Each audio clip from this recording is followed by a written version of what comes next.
पूरे जगत को प्रकाशित करने वाले, हमारे प्राणों के स्रोत, जीवनदाता, नवग्रहों के राजा सूर्यदेव अपना राशि परिवर्तन करने जा रहे हैं। दोस्तों 17 अगस्त 2023 को सूर्यदेव अपना राशि परिवर्तन करेंगे और आज हम बात करेंगे कन्या राशि वाले जातकों की। तो कन्या राशि वाले जातकों के लिए सूर्यदेव 17 अगस्त को 12 ही राशियों का भ्रमण करने के बाद आपके द्वादश भाव में अपनी स्वराशि मूल त्रिकोण राशि सिंह राशि में विराजमान होंगे। तो आपके जीवन के परिवर्तन के लिए, आपके भाग्य के निर्माण के लिए, आपके रोजगार के लिए, आपके करियर के लिए, आपके वैवाहिक सुख के लिए, आपके दाम्पत्य जीवन के लिए, आपकी नौकरी के लिए क्या कुछ फल प्रदान करेंगे, इसकी चर्चा आज इस वीडियो में करेंगे।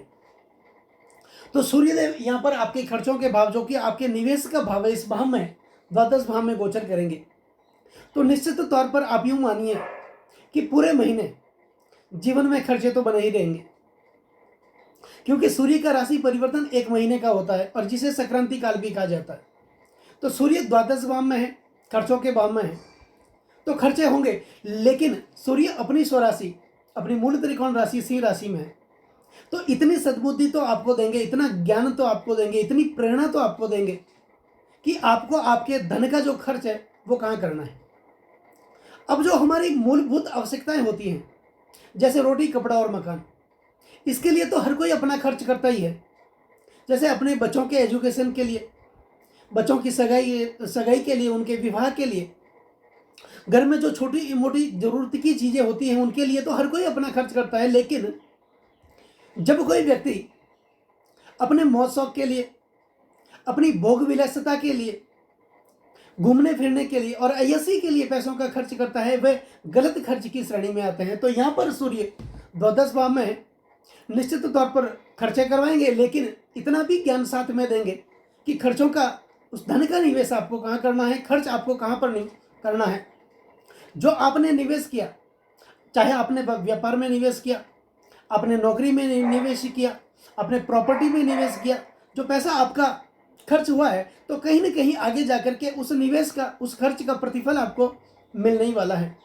अब बात करेंगे सूर्य सिंह राशि में। अब राशि का जो फल है वो तो सूर्य देंगे ही, क्योंकि द्वादश भाव जो है वो खर्चे का है, अन्यत्व और परत्व का है, व्यय का भाव है, और ये भाव सहन सुख का भाव भी है, संघर्ष का भाव है, परिश्रम का भाव है। तो इस भाव में बैठ करके सूर्य निश्चित तौर पर 1 महीने, पूरे महीने खर्चे करवाएंगे, लेकिन खर्चों को कंट्रोल भी साथ साथ में करेंगे। ये आपके ऊपर डिपेंड करता है कि आप उस पैसों का खर्च, उस धन का खर्च कहाँ पर करते हैं। तो ये तो हर कोई बताता है कि सूर्य सिंह राशि में विराजमान है और राशि का फल तो ये देंगे ही, लेकिन ये भी याद रखने वाली बात है कि सूर्य जब राशि का फल देते हैं तो साथ में नक्षत्र का फल भी देते हैं।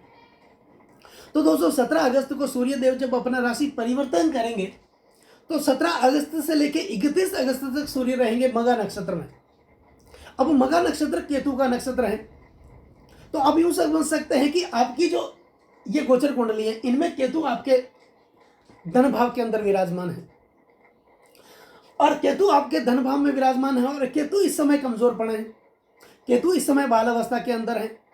जैसा कि कई बार मैंने अपने वीडियो में बताया है कि कोई भी ग्रह जब 0 से 6 डिग्री के मध्य होते हैं वो बाल अवस्था में होते हैं, और केतु इस समय 4 डिग्री पर चल रहे हैं, और उनमें शुभ फल या अशुभ फल देने का जो प्रतिशत है वो 100 में से सिर्फ 25% तक ही रहता है। तो यूँ मानिए कि आपके धन भाव में पिछले 15 महीनों से केतु जो 75% का अशुभ फल आपको प्रदान कर रहे थे, वो अब 25% तक ही आपको अशुभ फल प्रदान करेंगे और 75% आपको शुभ फल प्रदान करेंगे। तो केतु तो इस समय धन भाव में कमजोर है, जो पिछले 15 महीनों से आपको धन से संबंधित, कुटुंब से संबंधित, आपके परिवार से संबंधित, आपके बैंकिंग सेक्टर से संबंधित बहुत सारी परेशानियों का निर्माण आपके जीवन में पिछले 15 महीनों से केतु देव कर रहे थे। लेकिन यहाँ पर सूर्य की भी दृष्टि होगी, वो दृष्टि इस प्रकार होगी कि सूर्य द्वादश भाव में बैठ करके यहाँ पर जो सूर्य जब 17 अगस्त से लेकर 31 अगस्त तक सूर्य मघा नक्षत्र में रहेंगे, तो मघा नक्षत्र के स्वामी तो केतु बनते हैं, तो केतु के नक्षत्र में सूर्य रहेंगे। तो सूर्य यहाँ पर सूर्य का शरीर तो है, सूर्य यहाँ पर उपस्थित है, लेकिन सूर्य की जो आत्मा है, क्योंकि सूर्य आत्मा कारक है, सूर्य की जो आत्मा है वो आत्मा यहाँ पर धन भाव पर रहेगी। तो निश्चित तौर पर सूर्य यहाँ पर धन जो खर्चों का कंट्रोल तो करेंगे, आपके स्वास्थ्य में एक अलग अलग प्रकार का निखार लेकर के आएंगे, लेकिन धन की दृष्टि से अगर देखें तो इस भाव को भी जागृत करने वाले हैं, क्योंकि इस भाव को जब सूर्य जागृत करेंगे तो निश्चित तौर पर आप यूँ मानिए कि आपके धन में, आपके घर में धन की आवक होगी, पैसों की बरकत होगी। तो एक पारिवारिक जो स्थिति है आपकी, कौटुंबिक जो स्थिति है, उसमें एक अलग प्रकार का सामंजस्य उत्पन्न होगा। इससे पहले 15 महीने से क्या हो रहा था कि आपके परिवार में, आपके कुटुंब में किसी का एक मत नहीं था। कोई अगर पूर्व की बात कर रहे थे तो कोई पश्चिम की बात कर रहे थे, कोई उत्तर की बात कर रहे थे, कोई दक्षिण की बात कर रहे थे। वैचारिक मतभेद एक दूसरे के साथ बना हुआ था। लेकिन सूर्य जब मघा नक्षत्र में यहाँ रहेंगे तो सूर्य की आत्मा यहाँ पर है, तो यहाँ क्या होगा कि सूर्य जो वैमनस्य था परिवार में, कुटुंब में, वो उस वैमनस्य को दूर करेंगे, आपके बैंकिंग सेक्टर को सुधारेंगे, आपके आय में वृद्धि करेंगे, आपके धन में वृद्धि करेंगे। कुल मिलाकर आपकी वाणी में एक अलग प्रकार का निखार आएगा। क्योंकि देखो, व्यक्ति जीवन में जो भी हासिल करता है वो अपनी भाषा से ही तो करता है, अपने प्रभुत्व से ही तो करता है। तो इस समय मघा नक्षत्र में होने के कारण सूर्य क्या करेंगे, आपकी वाणी में एक मिठास उत्पन्न करेंगे। जो आप अपने बोलने की जो शैली है, आपके कार्य करने की शैली है, उसमें एक अलग प्रकार का निखार लेकर के आएंगे, जो कि आप अपने बोलचाल के माध्यम से, जो कि आप अगर आप लेखन का कार्य करते हैं, या फिर आप बैंकिंग सेक्टर का कोई कार्य करते हैं, या फिर आप सेल्समैनिंग कोई करते हैं, तो इसमें निश्चित तौर पर आपके परिवर्तन होता हुआ इस महीने में 17 अगस्त से लेकर 17 सितंबर तक आपको होता हुआ दिखाई दे रहा है। अब दूसरी बात हम करेंगे कि 17 अगस्त से लेकर 31 अगस्त तक तो सूर्य मघा नक्षत्र में रहेंगे, क्योंकि इस पूरे महीने सूर्य 3 नक्षत्रों का भोग करेंगे, 3 नक्षत्रों पर भ्रमण करेंगे। तो 17 अगस्त से लेकर 31 अगस्त तक सूर्य मघा नक्षत्र में रहेंगे। उसके बाद 31 अगस्त से लेकर 14 सितंबर तक सूर्य आएंगे पूर्व फाल्गुनी नक्षत्र में। अब पूर्व फाल्गुनी जो नक्षत्र है वो शुक्र का नक्षत्र है, और शुक्र इस समय कहाँ भी विराजमान है, शुक्र आपके एकादश भाव के, आपके लाभ भाव में विराजमान है। तो निश्चित तौर पर सूर्य का जो प्रभुत्व है वो इस आपके द्वितीय भाव पर भी रहेगा, और शुक्र के ऊपर सूर्य का प्रभुत्व रहेगा, क्योंकि सूर्य जो है वो शुक्र के नक्षत्र में 31 अगस्त से लेके 14 सितंबर तक सूर्य शुक्र के नक्षत्र में, पूर्व फाल्गुनी नक्षत्र में रहेंगे। तो कुल मिलाकर के देखा जाए तो आपके आय में वृद्धि होगी, क्योंकि शुक्र आपके लाभ स्थान के अंदर विराजमान है। तो आपके सपने पूरे होंगे, आपकी इच्छाएं पूरी होंगी। जो पिछले कई महीनों से आपकी इच्छाएं दबी होती है, आपके सपने दबे होते हैं, तो इस पर आकर के आपके इनकम में एक अलग प्रकार का निखार लेकर के आएंगे, रोजगार उपलब्ध करवाएंगे, आपके आय में वृद्धि करेंगे, धन की आवक करेंगे, पैसों की जो बरकत करेंगे सूर्य। तो अब शुक्र जो है एकादश भाव में विराजमान है, लेकिन शुक्र जो है वो आपके भाग्य स्थान के स्वामी है। तो निश्चित तौर पर भाग्य की वृद्धि करेंगे, आपके रोजगार की वृद्धि करेंगे। तो भाग्य के ऊपर भी इस भाव पे ऊपर भी सूर्य का जो कंट्रोल लगातार बना रहेगा।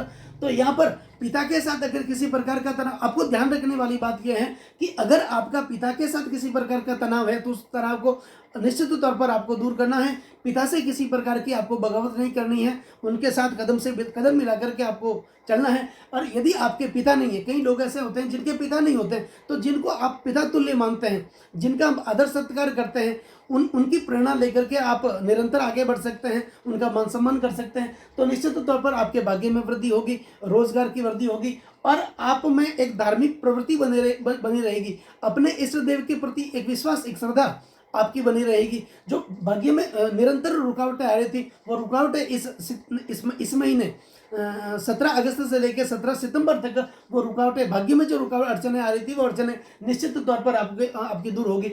अब शुक्र आपके धन भाव के स्वामी है, क्योंकि धन भाव में तुला राशि है, तो तुला राशि के स्वामी शुक्र है।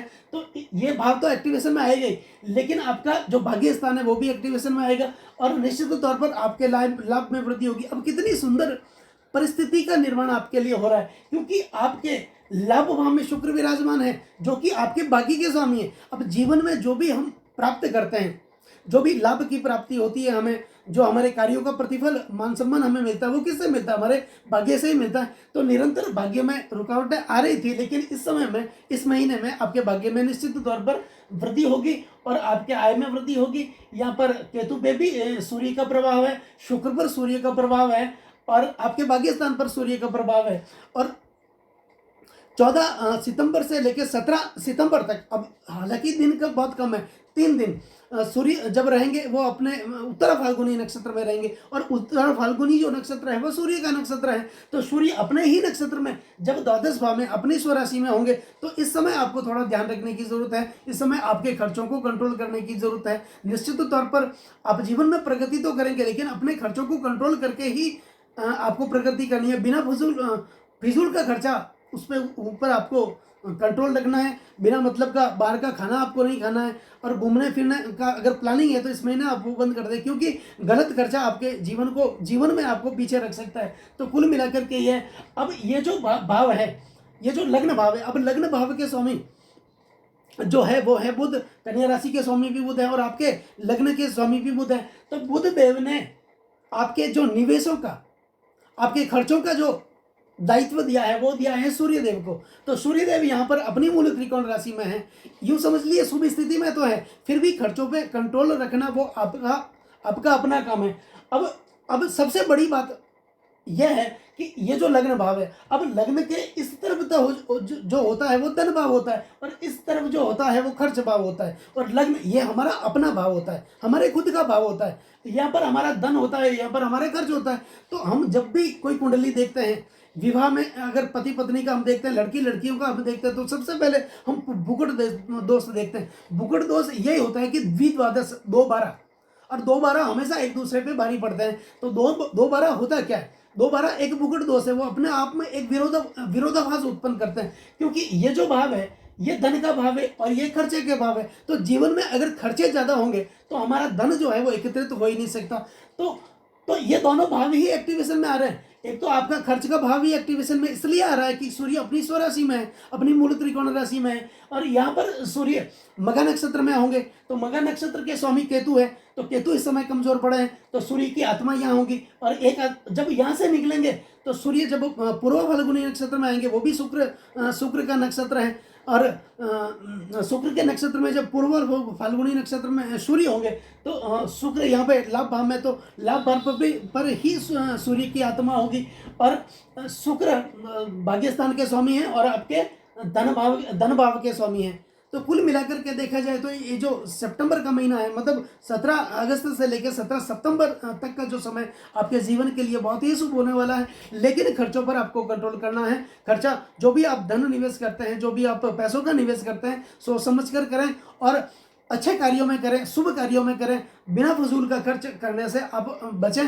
और इस समय उपाय आपको क्या करना है? सूर्य को निरंतर जल चढ़ाना है, क्योंकि सूर्यदेव है वो तो जल को दिखाने मात्र से ही प्रसन्न हो जाते हैं। तो नित्य सूर्यदेव के दर्शन करें, जल में लाल चंदन मिलाकर के सूर्यदेव को अर्घ्य दें, सूर्य के 20 मंत्रों का जाप करें, सूर्य के गायत्री मंत्रों का जाप करें। ओम आदित्याय विद्महे रविपुत्राय धीमहि तन्नो सूर्य प्रचोदयात्, इस मंत्र का आप निरंतर जाप करते रहें। तो उम्मीद करता हूँ ये जो पूरा महीना आपके लिए बहुत ही शुभ साबित होगा। सूर्यदेव आपको मान सम्मान और प्रतिष्ठा की वृद्धि करेंगे। सूर्य आपको बहुत आगे लेके जाएंगे, आपके कार्यों का संपूर्ण प्रतिफल आपको प्राप्त करवाएंगे। तो दोस्तों, अगर उम्मीद करता हूँ ये वीडियो आपको ज़रूर पसंद आया होगा और ये वीडियो अगर आपको पसंद आया हो तो वीडियो पर आप लाइक और कमेंट ज़रूर करें। आपका एक लाइक कमेंट हमें बहुत प्रेरणा बढ़ता है, मोटिवेशन बढ़ता है। और हो सके तो चैनल को ज़्यादा से ज़्यादा सब्सक्राइब करें और बेल आइकन बटन को दबाना बिल्कुल भी ना भूलें, ताकि मेरे आने वाले और भी नई वीडियो के नोटिफिकेशन आप लोगों तक पहुंच सके। नमस्कार दोस्तों।